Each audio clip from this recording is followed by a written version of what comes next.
Les vraies voix, le grand débat des vraies voix. Le chef de l'État qui donc souhaite une nouvelle loi de programmation militaire. Objectif, adapter les efforts budgétaires au nouveau contexte stratégique marqué notamment évidemment par le retour de la guerre aux portes de l'Europe, la guerre en Ukraine. La France possède-t-elle la meilleure armée européenne? C'est la question que l'on vous pose aujourd'hui sur les réseaux sociaux, Twitter et YouTube. Et puis évidemment le numéro du standard de Sud Radio 0826 300 300. Vous nous appelez pour réagir et débattre avec nos vraies voix. Philippe Deveul qui est avec nous ce soir, Caroline Pilastre, Jérôme Laverny et donc Mériadec Raffray, journaliste spécialiste des questions de défense et des questions internationales. Bonsoir Mériadec. Bonsoir Philippe. Bonsoir à vous. Bonsoir Alors, à tous. Évidemment, la guerre en Ukraine avec la Russie, et c'est vrai que c'était très impressionnant, très inquiétant aussi cette guerre aux portes de l'Europe. Comment vous avez trouvé le discours d'Emmanuel Macron hier face aux armées, Mériadec Raffray? Est-ce qu'il y a eu un avant et un après guerre en Ukraine? Alors c'est Mériadec Raffray. Raffray, pardon. Voilà. Ça a changé beaucoup de choses, cette guerre dans la façon de... Oui, cette nouvelle façon de penser du chef de l'État. Oui, je pense qu'il y a clairement un tournant. Après avoir écouté le discours du chef de l'État hier à l'hôtel de Brienne, c'est-à-dire le siège du ministère de la Défense, je faisais un petit sondage auprès des officiers qui étaient là et ils ont tous trouvé qu'il y avait une forme de gravité dans les propos du chef de l'État. Deux, trois mots pour illustrer cela. Oui. Il a convoqué Louis XIV en disant qu'il était l'héritier comptable de Louis XIV, comptable à la fois de la vie des soldats, mais également des deniers dépensés pour une défense pour une défense efficace. Je vais y arriver. Voilà. Il a dit s'il faut aller plus loin, nous irons plus loin. Donc plusieurs fois, il a parlé beaucoup des forces morales dans la foulée de la tribune qu'avait écrite le chef d'état-major des armées dans le Figaro hier. Pour les forces morales, par exemple, on sent sa volonté forte de faire éclore le fameux service national universel par souci de cohésion. Il a dit aussi qu'il allait multiplier le nombre des réservistes. Autre façon aussi de souder davantage, de consolider la nation. Vous voyez, donc il a beaucoup insisté là-dessus. Et ensuite, il a évidemment insisté sur la façon dont les armées françaises devaient réagir. Lui et les armées françaises devaient réagir au retour de la guerre en Europe, la guerre de haute intensité qu'avaient évidemment prédit nos stratèges militaires depuis quelques années. Ça, c'est le deuxième volet de son discours. Et là, donc, il a expliqué globalement que les armées allaient travailler, les armées et le ministre allaient travailler sur une nouvelle copie de cette fameuse loi de programmation militaire. Vous savez, c'est cette budgétisation, programmation sur le temps long en fait des dépenses qui permettent de donner, qui donne en fait une vision aux industriels. Et donc la loi de programmation exécutée en cours là va s'arrêter en 2025. Donc l'idée c'est que d'ici la fin de l'année, ils remettent une copie au Parlement pour prolonger, pour donner une vision jusqu'en 2030, vision dans laquelle le chef de l'État a évoqué la possibilité d'augmenter, d'accélérer le rythme notamment de la remontée en puissance qu'il avait lui-même initiée à la suite de François Hollande en 2017. Voilà, donc il y a un certain nombre de sujets sur la table. Il faut vraiment que les armées, a-t-il dit, se calibrent désormais plus rapidement et se calibrent vraiment pour cette guerre de haute intensité. Un seul exemple, actuellement sur le front du Donbass, les Russes délivrent à peu près 50 000 obus par jour sur leurs ennemis. Donc ça donne une idée du volume et de la capacité à tenir dans la durée. Clairement, nous n'avons pas les stocks suffisants aujourd'hui pour être directement demain matin. C'était ma question justement. Voilà. Est-ce qu'on est prêt? Est-ce que l'armée française est prête à cette fameuse guerre, à une guerre de haute intensité, si jamais un pays nous attaquait ou si on participait à un conflit? Alors, deux temps dans la réponse. La première, le chef de l'État a eu raison de le dire, l'armée française est, je pense, la meilleure d'Europe aujourd'hui. Elle a les savoir-faire, elle a des matériels qui lui permettent d'être efficace, rapide, réactive. Le problème, c'est que c'est une armée encore un peu d'échantillons. Je vais y arriver. Voilà. Elle a beaucoup de tout, elle a peu de tout. Prenons les Césars que l'on donne. On a donné à peu près 20% de notre dotation en César aux Ukrainiens. Il nous en reste 76 sur 76. Donc on en a donné une douzaine, 14, 18. Bon, avec ça, on va pas faire une guerre de haute intensité. Donc il y a un problème de volume, il y a un problème de masse. on a un problème d'obus. On sait très bien que quand les vaches étaient maigres, plutôt que de couper dans ce qui fait vraiment le soldat, on a rogné un peu sur les stocks. Donc on a clairement un problème de stock. Ensuite, on sait qu'on a un nombre de bâtiments qui est très limité par rapport à l'étendue aujourd'hui de la menace en mer. Ça va depuis l'Atlantique Nord et les sous-marins russes jusqu'à la remontée en puissance de l'armée chinoise de l'autre côté de la planète.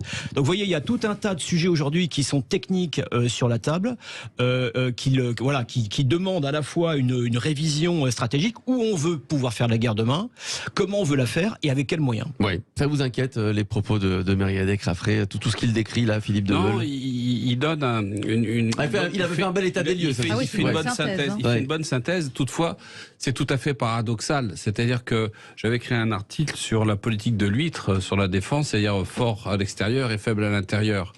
Et oui, alors, est-ce qu'on a l'armée la plus forte d'Europe? C'est difficile à dire, parce que une armée forte, c'est une armée qui a l'habitude de se battre. Or, nous, on s'est beaucoup battu. Et on s'est rendu compte aussi des avantages et des défauts et des inconvénients que les militaires pouvaient rencontrer. Par exemple, au Mali, les Rangers fondaient sur le sol, parce que ça venait d'Espagne, les Rangers, et les militaires préféraient acheter leurs propres Rangers dans le commerce que ceux qui étaient en dotation dans l'armée. Et c'est important de marcher pour un fantassin quand on est dans le désert. Aussi, c'est par rapport à l'Europe. Nous sommes en concurrence avec l'armée britannique, puisque c'est aussi la seule à détenir l'arme nucléaire. Il faut savoir qu'on a une stratégie basée, on a à la fois l'armée conventionnelle et puis l'arme de dissuasion. Or, l'arme de dissuasion, nous avons 300 têtes nucléaires et 4 sous-marins nucléaires lanceurs d'engins, 4 sous-marins nucléaires d'attaque.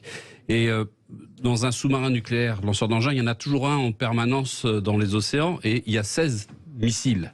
À l'époque, le président Sarkozy avait redéfini la politique de la dissuasion en disant: on a 16 missiles, on peut utiliser un missile sur un pays qui serait menaçant ou qui irait en attaque en profondeur dans notre territoire, et ça pourrait être destiné à un pays qui ne serait pas détenteur particulièrement de l'arme nucléaire. Et son discours est passé vraiment aux oubliettes, alors qu'il était un peu novateur à l'époque. Or aujourd'hui, les conflits, on parle de haute intensité. Dans un conflit de haute intensité, la France n'est pas au niveau, parce que l'armée elle est trop réduite. Et puis, moi, ça me fait sourire tout ça, parce que on a eu un défilé impeccable. Je connais bien l'armée pour l'avoir pratiqué à l'IHEDN, et être officier de réserve dans la marine, mais c'est la colonne vertébrale d'un pays. Mais elle est voûtée. Et quand on vous dit, l'armée française, etc., mais comme l'avait dit Caroline à un moment, les journalistes n'ont jamais posé la question sur le problème de sécurité intérieure du territoire. Il y a 1700 ou 2000 zones de non-droit où vous avez des bandes armées qui sont des narcotrafiquants, qui ont des kalachnikovs. Donc toutes ces questions sont des questions sur la défense de la France. Ouais. Alors, Caroline Pilastre, juste après Jérôme Laverny, sur tout ce qui a été dit, Caroline Pilastre, et cette guerre de haute intensité, puisqu'on l'avait oublié, hein, cette guerre de haute intensité, évidemment, on n'y prêtait pas attention, et là c'est une réalité avec la guerre en Ukraine. Donc forcément, là il y a la guerre en Ukraine, et on se dit il y a encore sans doute un manque d'anticipation. Vous parliez des effectifs. On sait très bien que le service militaire n'est plus obligatoire aussi depuis 90. Donc ne faudrait-il pas le réinstaurer? C'est une bonne question. C'est la question que je me pose légitimement. Beaucoup de Français se posent. Mériadec Raffray, est-ce que ça a été pénalisant pour la France, le fait Pardon, mais c'est une question serpent de mer. Aujourd'hui, mais là plus que jamais. Aujourd'hui, je pense, si vous voulez, je pense que la grande majorité des spécialistes vous diront non, répondront non à cette question. Finalement, c'est pas un problème. Le service national, c'est plutôt un problème de cohésion nationale. Vous voyez ce que je veux dire? C'est-à-dire que c'est un problème qui se pose au niveau de la politique de cohésion de la nation. C'est-à-dire quand un certain nombre d'institutions traditionnelles font défaut, ont des faiblesses, par exemple l'éducation nationale, par exemple la famille, par exemple même certaines personnalités qui ne montrent plus l'exemple. Effectivement, on remet sur la table le service militaire obligatoire. Voilà. C'est-à-dire que c'est une rustine de. Mais ça ne serait pas une solution actuellement par rapport à cette crise en Ukraine? Non, pas du tout. Au contraire, si on devait faire la guerre. Non, pas du tout. Aujourd'hui, il faut. Il n'y aurait pas plus de réservistes, par exemple? Alors, les réservistes, c'est autre chose. Les réservistes, c'est véritablement une force complémentaire ce sont des militaires à part entière, 3/4 temps, un mi-temps ou de temps en temps, mais ce sont aussi des professionnels. Et juste rapidement, pardon, ma question légitimement, on savait qu'avant cette guerre en Ukraine, nous avions 4 jours de munitions. Il y a eu un article qui est sorti, et si on faisait la guerre, j'ai envie de vous dire... Des munitions qu'on n'arrive plus à produire nous-mêmes. Voilà, en plus, on a du matériel qui est obsolète. On sait que les Allemands ont augmenté de manière drastique, et il était temps, j'ai envie de vous dire, pour eux aussi, le budget militaire. Donc, ne faudrait-il pas justement qu'il y ait un vrai lien européen, parce qu'on n'a pas une armée de défense à proprement parler. Si demain... on avait la guerre sur notre territoire. De Maria Deck. Ouais, là, vous mettez le point sur une chose très importante que Emmanuel Macron a souligné aussi, c'est-à-dire que Emmanuel Macron a demandé à la fois aux armées et aux industriels de passer en mode économie de guerre, c'est-à-dire de se réformer. Il a demandé aux industriels d'être capables demain de produire plus vite et davantage de matériel. On a un vrai problème aujourd'hui dans la profondeur, c'est-à-dire que par exemple, pour faire des canons César, il y a une seule machine en France, donc on fera pas plus de canons plus vite si on n'a pas plus de machines. Et des exemples comme ça, il y en a plein. Deuxième sujet, les augmentations qui sont prévues, les 3 milliards qui seront donnés déjà d'ici 2023, elles seront quasiment entièrement absorbées par la modernisation de notre arme de dissuasion qu'évoquait monsieur tout à l'heure. Donc en fait, pour pouvoir monter en puissance, il faut plus que 3 milliards. Vous voyez, c'est ça le sujet aujourd'hui. Alors, on va se retrouver dans quelques instants. Je laisserai la parole à Jérôme Laverny sur tout ce qui a été dit, mais dans l'immédiat, et je suis ravi de faire un heureux ou une heureuse, ce sera plutôt une heureuse, c'est Lydia qui nous appelle de Nîmes. Bonsoir Lydia. Bonsoir Sud Radio, bonsoir à tous. Bonsoir ma chère Lydia. Alors on va pas faire durer le suspense plus longtemps, hein. On est ravis, nous les vraies voix, Philippe Deveul, Jérôme Laverny, Caroline Pilas, de vous offrir donc cette semaine pour vous. Je sais pas si vous comptiez partir en vacances, mais en tout cas si la réponse était négative, eh ben elle se transforme en positive puisque vous gagnez donc une semaine pour 4 personnes dans un hébergement de notre partenaire Gîtes de France. Ma chère Lydia, bravo Lydia. Bonsoir à tous, bonsoir Caroline. Bonsoir Lydia. Que j'écoute souvent et que je regarde souvent aussi à la télévision. Merci Lydia.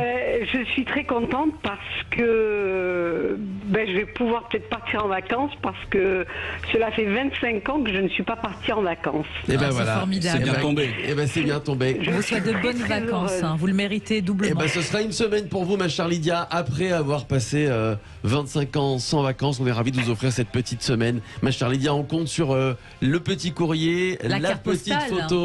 Voilà, au retour de cette belle semaine. Merci Lydia. Merci beaucoup, merci vraiment beaucoup à vous et je vous souhaite une très bonne soirée. Merci beaucoup, bonsoir Lydia, une très bonne vacances. Merci à vous. Allez, on va se retrouver dans quelques minutes avec nos vraies voix et Maria Deck Raffray qui est avec nous, journaliste et spécialiste des questions de défense et des questions internationales. On poursuit notre débat. La France possède-t-elle la meilleure armée européenne? On retrouvera Laurent qui nous appelle de Montpellier dans quelques instants et Jérôme Laverny aussi. À tout de suite. Les vraies voix Sud Radio, 17h-19h, Philippe Rossi. Les vraies voix avec Philippe Deveul, Jérôme Laverny, Caroline Pilastre et notre grand débat. La France possède-t-elle la meilleure armée européenne? Vous votez sur les réseaux sociaux et puis vous nous appelez au 0826 300 300. J'aimerais avoir votre avis. Laurent de Montpellier est avec nous. Bonsoir Laurent. Bonsoir Philippe, bonsoir à tous. Bonsoir mon cher Laurent, j'aimerais qu'on souhaite un bon anniversaire à Laurent. C'est aujourd'hui, il est né le 14 juillet. Joyeux anniversaire Laurent. Merci beaucoup. J'imagine qu'on fait une date qu'on retient en général, donc les gens n'oublient pas votre anniversaire en général, Laurent. Faut le vouloir. Voilà, et comme c'est celui à ma mère aussi aujourd'hui, donc on ne s'oublie pas mutuellement. Eh ben, très bien, voilà, bon anniversaire à votre maman. Vous baignez dans la fête nationale. Alors, exactement. On vous écoute Laurent, j'imagine que vous avez écouté notre grand débat. Est-ce que vous pensez qu'on a la meilleure armée européenne? Alors la réponse est oui, hein, nous a dit Maria Deck. Mais est-ce que ça vous inquiète ce qu'il a dit sur le fait que évidemment on n'était pas vraiment bien préparé à une guerre de haute intensité? Écoutez, moi, ça ne m'inquiète pas parce que est-ce que nous allons subir un jour une guerre de haute intensité? Ce n'est pas certain. N'oublions pas que les Russes veulent démilitariser l'Ukraine. Hein. C'est bien précis comme terme. Ils veulent casser l'armée ukrainienne. Donc là, c'est de la guerre de haute intensité. Ils ne veulent pas détruire le pays en tant qu'entité ukrainienne. Hein. Après, bon, la politique de Poutine, je ne la connais pas. Mais pour ce qui nous concerne, comme disent les Américains, notre armée est une armée bonsaï. Hein, nos amis américains disent ça de nous, hein. Nous avons une armée bonsaï, c'est-à-dire elle est équilibrée, il y a tout, mais c'est en petite quantité. Mais maintenant, moi je tire mon chapeau aux militaires français, hein. C'est une armée sérieuse, avec un équipement, il est ce qu'il est. Et aussi, n'oublions pas nous les civils qui, par notre travail et notre flux économique, apportons l'argent à l'armée quand même, hein. Et oui, sans pays, sans économie valable dans un pays, il n'y a pas d'armée derrière. Voilà. Donc non, moi je ne m'inquiète pas d'une guerre haute intensité pour la France. D'ailleurs, pour la petite anecdote, n'oublions pas que l'armée américaine, qui est la plus grosse armée du monde, avec le plus gros budget, n'ont pas réussi à battre une armée de bergers en Afghanistan. C'est ça la réalité. Voilà. Donc des bergers avec des fusils et des lance-missiles. Bon, voilà. C'est un peu plus complexe que ça, Laurent. Mais bon, oui. On comprend ce que vous voulez dire. Alors voilà, justement, sur la guerre de haute intensité, est-ce que c'est possible ça, Mériadec Raffray, une guerre de haute intensité, un pays qui déclarait la guerre à la France, ou c'est vraiment chose impossible aujourd'hui? Votre auditeur a raison. Pour l'instant, il faudrait les raisons garder. Il y a pour l'instant le conflit est serré au niveau de l'Europe de l'Est. Il est localisé. Il est localisé. Voilà. Donc pour l'instant, il n'y a pas de menace directe. En revanche, ce qu'expliquent les stratèges, c'est qu'on a une augmentation des tensions internationales. On a aujourd'hui de plus en plus de pays qui, pour faire avancer leurs intérêts, utilisent la force armée. On peut parler par exemple de la Turquie. Il y a eu un clash très très sérieux il y a 2 ans en Méditerranée orientale entre la Turquie et la France, entre 2 bâtiments. Donc vous avez une multiplication aujourd'hui de ces clashs, et vous avez pour la première fois le retour de la guerre de haute intensité, auquel finalement peu de monde croyait, à part les milieux un petit peu spécialisés. Donc, de quoi sera fait demain? Eh bien, écoutez, moi, je m'appelle pas Madame Irma, mais le climat est quand même très désagréable. Et par ailleurs, il y a une multiplication des théâtres d'opération, des théâtres sur lesquels les armées sont engagées. Elles vont se retirer du Mali, mais ils sont en train d'expliquer, de réfléchir à une nouvelle répartition en fait des forces armées françaises en appui des États africains qui ont de graves problèmes de stabilité et qui sont, comment dirais-je, aujourd'hui très impactés par le djihadisme. Donc, vous voyez, il y a vraiment un nombre de foyers qui est en augmentation. L'armée chinoise aujourd'hui se déploie de manière très importante. La flotte chinoise aujourd'hui, c'est 2 fois plus de bâtiments en volume, en tonnage, que la flotte américaine. Jérôme Laverny, qu'on n'a pas entendu. Jérôme, deux commentaires. Allez-y. Le premier, c'est que l'armée fait partie des 6 employeurs sur 10 qui n'arrivent pas à recruter. Un opérateur privé est venu en soutien, alors que c'est un service public, tant il est vrai que cette difficulté touche également l'armée. Il y a des offres d'emploi, de recrutement, on va dire, sur le site du Bon Coin. Et puis moi, il y a une deuxième chose précisément pour cette difficulté-là. Je ne sais pas s'il faudrait intensifier, mais en revanche, j'arrive pas à comprendre. On peut pas être militaire comme ça du jour au lendemain. C'est un métier difficile, un métier qui demande beaucoup de connaissances et de compétences. Et je comprends pas que donc des gens qui ont été formés à raison d'un effort parfois colossal, qu'on les mette devant des écoles pour opérer des opérations de surveillance, et que, à défaut de recruter beaucoup plus de personnes, il conviendrait peut-être d'économiser la mobilisation des forces armées devant des écoles, devant des lieux de culte, etc. Où là, pour le coup, d'autres professionnels pourraient être mobilisés et permettant d'économiser. Alors, on va poser la question à Mériadec Raffray sur la problématique de Jérôme Laverny. Oui, c'est une bonne remarque. D'ailleurs, je crois qu'aujourd'hui, si vous voulez, sans trop le dire, en fait, les armées ont été retirées du dispositif de surveillance, comme vous expliquez, auprès des écoles ou des... voilà. D'ailleurs, on assiste à une remilitarisation de la gendarmerie nationale en particulier, pour avoir cette capacité à faire face à une menace de type terroriste, de type militaire. Donc vous voyez, il y a un jeu de bascule, et de facto, par ce qui se passe aujourd'hui, c'est une question qui risque de ne plus trop se poser, parce que les armées sont vraiment très sollicitées aujourd'hui. Mais vous avez raison, sur le recrutement, en revanche, vous voyez, j'entendais le patron de la marine hier qui expliquait qu'ils n'avaient pas de problème de recrutement. Aujourd'hui, beaucoup de jeunes bien câblés, faisant des études brillantes, ne veulent pas faire de l'argent dans le privé, mais veulent servir leur pays. Vous avez toute une génération dans les banlieues, vous avez tout un tas de jeunes qui se frappent à la porte des armées parce qu'ils vont y trouver des valeurs, une institution qui les encadre et une camaraderie qu'ils n'ont plus, et ça fonctionne. Il nous reste 3 minutes, Philippe, juste après. Et concernant la remilitarisation, le développement de la militarisation chinoise, la Chine sort l'équivalent de la flotte française par an en niveau de navire. Donc il y a des foyers, et on focalise sur le Donbass, mais moi je dirais calmez-vous, parce que Taïwan est la prochaine zone qui va poser... On parlait d'un conflit localisé.